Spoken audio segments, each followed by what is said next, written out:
What's up, guys? So let's talk about tub setup, especially when it comes to ARS rack. I'm going to talk about how I set my tubs up according to the snake size and the different snakes as individuals.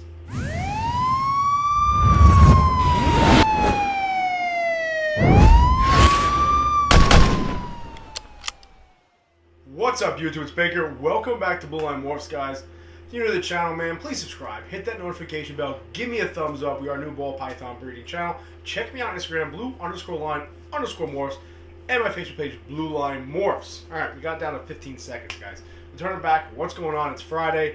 I'm making this video at 4 o'clock p.m. on Friday, 7:30. So I'm posting about 3.5 hours away. Might do a little breeze tonight. I don't know. I am exhausted. I've been up since 2 a.m. for work.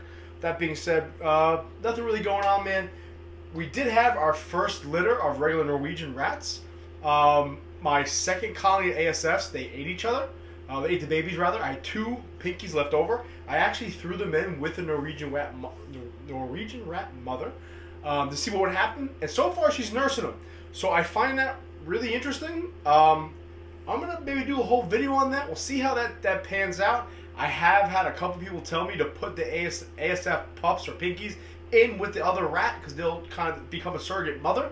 So far, so good. We'll see what happens. I'm really interested to see if maybe those ASFs start exhibiting more of the normal rat behaviors, aka not living in a colony, not being a total jerk, and being a cannibal hamster. So see what happens. So far, so good, guys. I'm really happy about that. But we got our first litter of Norwegian rats.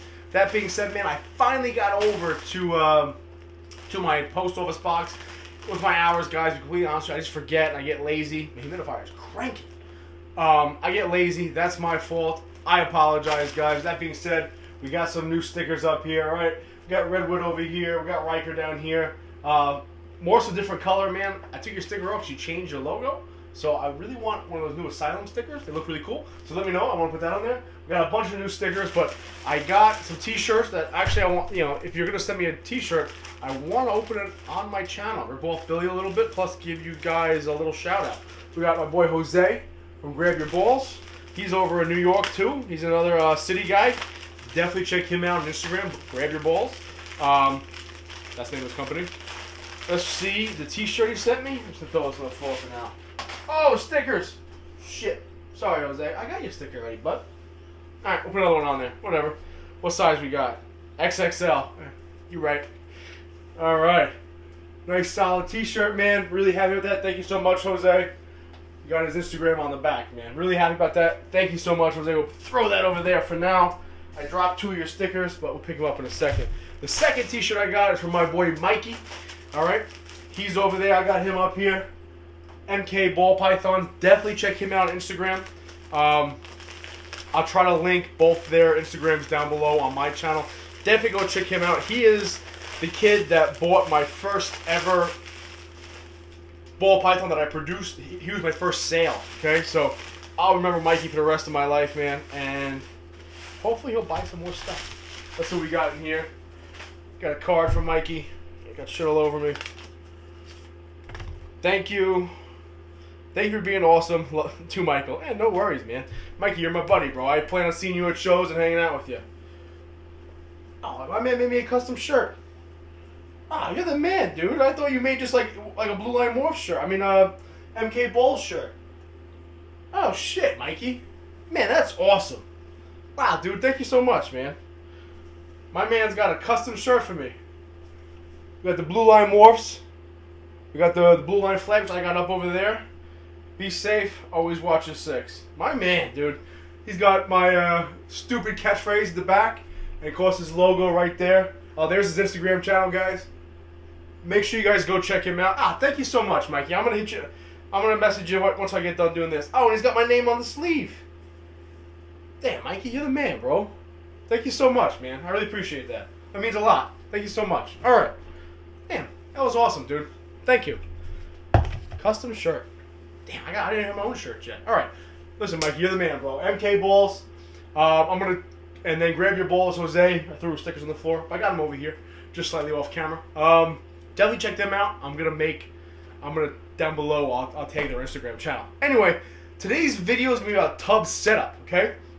I want to show you how I set my hatchlings up for now. Then I'm going to show you an ARS rack according to the different size ball pythons, how I set them up, all right? So I'm going to start first with my hatchlings. I got 2 right here. This girl is going to be getting sent over to Rob from Racer Reptiles.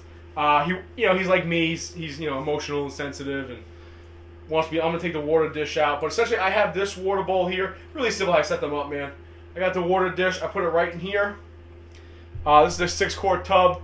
Then I got my hatchling just kind of chilling in there. A little more wet than I'd like it to be. I think I spilled some water. But here's how I set my hatchlings up, man.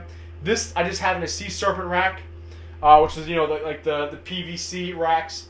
I got the water bowl in there. I put a couple holes in the top. I put it on top, and that's really what I do for my hatchlings. I'm gonna have my buddy from Bowler's Garage make me a hatchling rack, so we're gonna set them up a little bit differently. But that's how I have my hatchlings, just in a little 6-quart tub. I don't have any hides in there because it's small enough for them, and I haven't. Once I switched to... Could you try again? Yeah, be kidding me. Once we switch over to the other tubs, I'll show you how I'm setting up my hatchling racks. But that's how I have my hatchling set up, man. 6-quart tub, small water bowl in there, and they're good to go. Once I decide either keeping a hatchling, or I purchase a new snake that's 100 grams, 120 grams, 140 grams, 90 grams. Like when I got Harlem, she was 56 grams, 54 grams. This is how I set them up in my ARS rack. Now this is for my snakes, again, that are relatively small. I would say they're hatchlings, okay? So this is how I do them. This is obviously the ARS, man. I got the water bowl in it. I'll angle this down a little bit. I actually set them up with 2 different hides, okay? So she moved this hide. This is my quote-unquote only holdback ever. Just a female, normal het pie, but she's from Big Mama, my first clutch, so I'm going to keep her moving. I have a small hide, about this big, real small. I keep that right where the strip goes for the heat. Then I also take a second hide, and I put it more towards the cool section right there. That way the snake, even though it's a big tub for such a small snake, she has a place to hang out to keep warm, but she also has a place to hang out to keep cool. I haven't had any issues with this so far. I had great feeding responses in this tub. The only issue is when you throw a pup in here, because it's a bigger tub and a smaller snake, it takes a little bit of time for the snake actually to get over to it. But so far, guys, for up to about 200, 300 grams, I kind of keep them like this with a small hide that I stole from Rob from Racer Reptiles. I keep 2 hides in there, one in the hot section, one in the cool section. That way they can move about the tub accordingly and feel comfortable even though it's a bigger space. Now, once the snake gets a little bit bigger, I start upgrading a little more. I'm going to tilt it down, man. I start upgrading a little more. I move on. That is not her. Maybe this is her. This right here is my yellow belly Enchi double het clown pie girl. Now you see here, it's really easy setup, guys. It's pretty much the same setup as the other tank, just a slightly bigger hide. Okay, this is the next step up or 2 steps up. And again, she's about 340 grams. All right, I keep that hide right in the hot section for her. Haven't had any issues. Got the cocoa in here, needs to be cleaned a little bit. But this is how I set up my snakes between 200 to 300 grams, up to about 350 grams, depending. I move down to a single hide. Now, if I notice that the snake is about 300, don't you tag me, get out of here. If I notice that the snake is not eating or having some issues, I might add a second hide the same size over in the cold section, kind of like I had with the cool section, kind of like I had with the smaller snake. This girl right here is, I would say, about 350 grams. Again, yellow belly, and she double het clown pie. When they're this size, they get the 1 hide in the back as long as they keep eating, and she eats like a savage. Let's move on to the next size. I think it's this girl right here. Nope. What we got? I think it's this girl right here. So this girl right here is one of my pies. This is a female pie that I picked up from Anthony from Oak Reptilia. Same concept, guys. We're just upgrading the size of the actual hide. All right, so now this hide, she kind of moved it. She's about 1,300 gram, normal female, looking real nice, looking gorgeous, really happy about her. Don't know why Anthony let her go, but thanks, brother. So for these size snakes, anywhere between 700 up to about 1,100 grams, I put the big hide in the back like this. Kind of takes up the whole back section. Seems to be really nice for the snake. It kind of makes the back like a little hiding space, almost the entire thing. Haven't had any real issues, especially when it comes to her. I got her set up like this. Now again, she's about 1,200, 1,300 grams, We skipped a level. I gotta go back. But 1,200 to 1,300 grams. I have her in a hide about this big, all the way back, push against the rear section because the heat tape sits about right here. The heat panel sits about right here. So I put it right here because it's not. It just kind of works well for me. I don't really have any rhyme or reason for it. But I upgraded the hide about that big. The hide just about takes up the entire back section. That's how I keep my snakes that are about 1,100 to 1,200 grams. Now, we do have a couple other snakes that are kind of in between the 300 gram to the 1,100 grams. So let me backtrack. I'll show you how I got Harlem. Harlem's that gorgeous clown female that I picked up. Now, she's about 750 grams. Looking amazing. She's put on some good size, man. Really, simply put, I got her in a slightly different hide, guys. These are the longer hides, a little bit higher in height, and a little bit more narrow. This is for my 700, 800, 600 to 700 range snakes. Get out of here. That's how I keep them, guys. Again, simple setup, water in the front, good to go. If the snake isn't as big as Harlem, but isn't as quite small as that yellow belly Anchi double het clown pied, I keep them kind of set up like this. It's the same type of hide that Harlem had, however, it doesn't have as much headroom. If you notice that hide was kind of tall, this was a little shorter, and this is for my 440 gram. The hell is she? High intensity orange dream yellow belly fire clown girl. Same setup, guys. Got in the back, slightly smaller hide. We just slowly start bumping them up, okay? Now, I did show you, before I backtrack, I showed you my regular pied girl, how I have her set up. She's about 1,200 to 1,300 grams. Now, I do have my boy right here. Now, listen, straight up, guys. This is my Coral Glow Black Pastel Trick Mojave male. He doesn't have a hide, all right? He doesn't really need one. He's never really had a bad feeding response. He's not really shy. He kind of just hangs out. He's got the next 3 days off before he gets put with another girl. Isn't he gorgeous? Doesn't need a hide. And that's what I kind of want to talk about, the individual snake. Not all my snakes actually need hides. If they don't need them, they really don't have them. Unless they're real tiny, then I'm always going to have a hide in there. But once they get to 1,100, 1,200 grams, if they don't need a hide, I take it out. Well, if I have an extra one, I keep it in there. Now, if I have some adults, some of my adults are like this. I'll show you my spider girl who destroyed her tub. This is live action, guys. Look how disgusting that is. Can you see that? Look at all that poop up top. So this is a 2,500 gram spider girl that crushed her tub. That is gross. Look at that. All right, breeding ball pythons. Now again, she's a big girl. All right, 2,500 grams.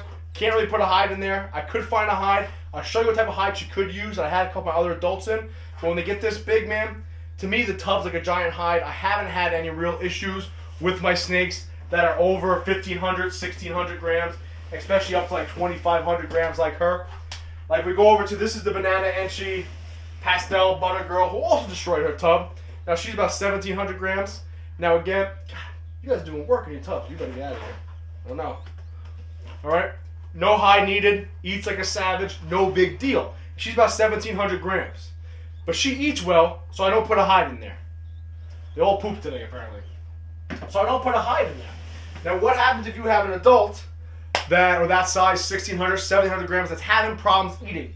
I got these hides. These hides are really cool. I really like these hides. This is my Sterling Lesser Clown Girl. Okay, looks like she's going in the shed a little bit. Right, Super Pastel Cinnamon Lesser Clown female. She's about 1,700 grams. A little bit more of a shy snake, a little bit more of a finicky eater. So I have this hide, okay? It's not a front-loaded hide. It's got the hole on the top, and it literally sits on half of the entire tub. You see that? It sets up really, really nice. The snake kind of just has its head poking out, feels real secure, has really helped the feeding issues of my snakes that are about 1,600 to 1,700 grams. As you come over here, I also have my Killer Leopard Clown Girl set up in the same exact way. Here she is, another gorgeous snake. She's about 1,500 grams, I can't even see. But she's got that top loaded, the hole on the top hide that takes up pretty much the back third of the tub. This is how I set this girl up. She's about 1,450 grams. She's just starting to eat for me. She had a little bit of issues in the beginning. It is what it is. But that's how I set up those snakes that are more finicky eaters.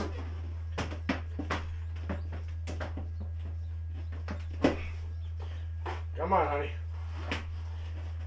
No, you gotta come out. You're gonna get crushed. Oh my God. All right, so that's the difference between the snakes that eat well and the snakes that don't eat well. So how I set up my big girls, I got this Orange Dream Fire Girl sitting about 3,000 grams. Simply put, guys, God, they all pooped. I gotta do some cleaning after this video, man. She's an Orange Dream Fire female, sitting about 2,800, 2,900 grams. Now for the ARS 5540 racks, a little too small for her, but I'm kind of pushing the boundaries at 3,000 grams. No hide needed, right? Because the entire tub is kind of like a giant hide for her. Haven't had any real issues with my females. I'll show you Big Mama's tub. Now we all know Big Mama, she's an absolute gavoon. She's a house. This snake right now is about 3,700 grams. She's chilling. Now, honestly guys, the 5540 rack, a little too small for them, especially at this size. Like I said, 3,700 grams. I'm gonna bump her up, but I haven't had any real issues so far with feeding and all that. Honestly, I just think she needs more space. That simple. All right, I'm drenched in sweat in here. But all in all, guys, that's how I set my tubs up, man. That's how I have everything set up. Sometimes the individual snakes dictate how I set the tubs up. For example, the Coral Glow Black Pastel Trick Mojave male doesn't have a hide in it, doesn't really react to it, doesn't really need it.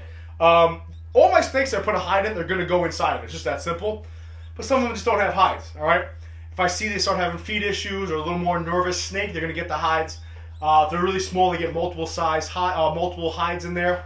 And then I slowly start upgrading the size of the hide according to the snake until it gets to the point where they don't need a hide. If I had it my way, all my snakes would have hides, but some of them seem fine without them. So that's how I set my tubs up, guys. Listen, I really appreciate the t-shirts, my boy Jose and Mikey. I'll show them off one more time. All right, grab your balls. Go check him out on Instagram. All right, another New Yorker. How you doing? Grab your balls. And then Mikey, bro, I can't believe you made me a custom shirt, bro. I am touched, man. Blue line forever, right? I know your uncle's a sergeant. Got my little stupid saying on the back there. Mikey's logo. My name on the side. I'm touched for that, bro. I'm going to message you right now. Listen, guys, I appreciate it. Hope this helps some tub setups. I got a few questions about them. That's how I have them set up. Haven't had real issues. Works out really well. I'm going to get this video ready to get uploaded. Clean out all those tubs you just saw. Maybe it'll be on Uber Eats. I don't know. We'll see what happens. But as always, guys, listen, I appreciate it. Like this t-shirt Mikey gave me says, be safe, man. Please remember, always watch the 6.